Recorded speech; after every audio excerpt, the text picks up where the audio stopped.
All right. Hey, everyone, and welcome to You Set ULMA 24. That's right. If you didn't notice, I got my cheering section over here. Okay, did it get warm in here? Because we're talking about books that are lit. Okay, these are my top 10 reads from the past year. All of them were published between 2022 and 2024. So they are new, they are hot, they are fresh, and they're here for you. Okay, so our first one, this is A Multitude of Dreams by Mara Rutherford. And this one, you guys, it has everything. It has a false princess, a crazy king, a deadly plague. We've got a party going on, people wearing masks, and there's vampires, but not the Twilight kind, okay? So don't read it for that. They're not all romantic and sparkly. No, they're killing people. All right, so you've got to check this one out for sure. A little bit historical fiction-y feel, but it's a reimagining of The Masque of the Red Death by Edgar Allan Poe. Be sure to look for this one. Next up on our list, we have A Duet for Home. Now this one's appropriate for middle grades, so your elementary, early junior high, okay? The thing I love about this, I'm a sucker for a story about teens overcoming obstacles, kids overcoming obstacles, and June in this book, she is faced with a big one. Her father has been killed in an accident, and her mother is not holding it together, right? They've been kicked out of their apartment, they've moved into a homeless shelter, and she's trying to help her sister, kind of her younger sister, cope with everything. And music is kind of getting her and her family through this hard time. But she and another boy in the home learn that the real power is within themselves. Beautiful book, it hits all the right notes, A Duet for Home. Be sure to check that one out. Okay. You guys, I love stories about war. Okay, I know, and murder. But anyway, this one is about war-torn Syria, right? We have Salama, and she was a pharmacy student, just learning about medicines, but now she's basically a doctor, right? Because so many people have been attacked and killed. She's trying to keep herself and her sister-in-law, who's pregnant, alive, and it's just a day-to-day fight to survive, until one day she meets the boy that she was possibly supposed to be engaged to, and things all start to go topsy-turvy. It's a test of her loyalty to her country and to her family, and it's just a beautiful, beautiful story that is so heart-wrenching, just the things she has to go through. Definitely one to check out, as long as the lemon trees grow. All right, next up, also this one is appropriate for middle grades. Okay, so The Very Unfortunate Wish of Melanie Yoshimura. This is a retelling of a Japanese fairy tale, so good. Okay, so Melanie wants what a lot of 11-year-old girls want, right? She wants to hang out with her friends, she wants to wear great clothes, do all the fun things. Her parents are very traditional and they want different things for her, right? But she is determined and she makes a wish, and suddenly things start happening and kind of going her way. But she also learns that there's a price that's going to be paid, and is she going to be willing to pay that price? This one is one to check out for sure. Great moral, great story. Okay, you guys, I am not usually a horror fan, but this one gripped me. I had to read it. It's a retelling of Carrie by Stephen King, right? So Maddie is the new Carrie. She's Carrie for the modern age, right? She's facing a lot of conflict. She's got a super controlling dad who is crazy, and she's been kind of passing as white, but so she's like really self-conscious about her hair, has to stay out of the rain, all the business. There's a bunch of things that go down, and suddenly she's invited by the school quarterback to go to prom with him as his date, even though he has a serious girlfriend.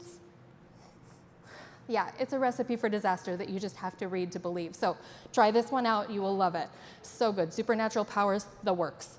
Okay, Lines of Courage. I loved this because we have so much about World War II. World War II is dominating in YA historical fiction, right? But this one, World War I. Thank you very much. Okay, also appropriate for junior high. Okay, told from multiple perspectives. We have it told from a young Jewish boy who witnesses the assassination of Archduke Ferdinand, right? We have a peasant girl in France. We have a girl who is volunteering to help the nurses on the hospital trains. Did you know they had trains? Hospital trains in World War I? I feel really ignorant about this, but they did, and they were a mile long and literally ran like a hospital, transporting the people that were injured from the front lines back to the hospitals and the encampments. So cool. And then it also has perspective from a Russian soldier who's in the trenches, right? So you get that trench warfare effect as well. Scary, right? So good. Definitely check this one out. All right, the Brothers Hawthorne. It would not be a book talk without Jennifer Lynn Barnes. Man, she blew me away with her Inheritance Game series, even though I love the first one the best, and the second one, it's okay. Then the third one, I was like, this is pretty good. I wasn't sure what to think going into this one, but she brought it. It is double your pleasure. We have twice as many problems and puzzles going on because we have the story of both Jameson and Grayson and their drama with their respective fathers. So you've got to check this one out for sure. So many puzzles. Heroes. You guys, everything Alan Gratz touches turns to literary gold. We know this. He's incredible, right? He is the best. And this one, his retelling of Pearl Harbor and the events of that day, is no exception. So we have Frank, and Frank is afraid of everything. He's afraid of wearing flip-flops, for goodness sake, right? He's worried that if he starts running, he might trip and fall, and then that's the end. So he's afraid of everything. His friend Stanley has been writing comic books with him and helping him get over his fears. But he's still very scared until this fateful day in December when his paradise that he's found in Hawaii is suddenly and forever changed, right? And he has to find the bravery within him that he didn't even know he had. So this one is one that you want to read. It's Alan Gratz. You can't say anything more. Oh, love him. I got to take a picture with him at ASL. It was amazing. They know. Okay. Last but not least, you guys, this is my all-time favorite from this whole year of all the books that I've read, The Lost Year by Catherine Marsh. The cover is horrible. I don't understand. Why is it so plain? But the story is powerful. So it's told from multiple perspectives. I have a thing for that, if you didn't notice. But we have a boy who is telling the story of what's happening to him during the COVID pandemic at the beginning in New York, right? He's living with his mom and his aging grandmother, great-grandmother. She's over 100, right? And his dad is stationed in Paris. So he's literally worried he'll never see his father again. And his grandma starts telling him the story of cousins that she had that lived in the Ukraine, right? During the Holodomor.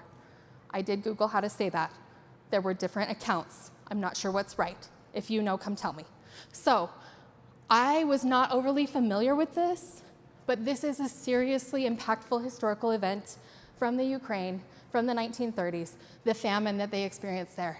So if you read one book from this presentation, let it be this one. Ignore the cover, make your own cover, paint a cover in your mind. But read this book, you will love it. You guys, I hope that you enjoyed learning about these books, and I hope you're here sticking around for the wonderful and fabulous Donna Lynn Miller. She's gonna blow our minds. Thanks, everybody.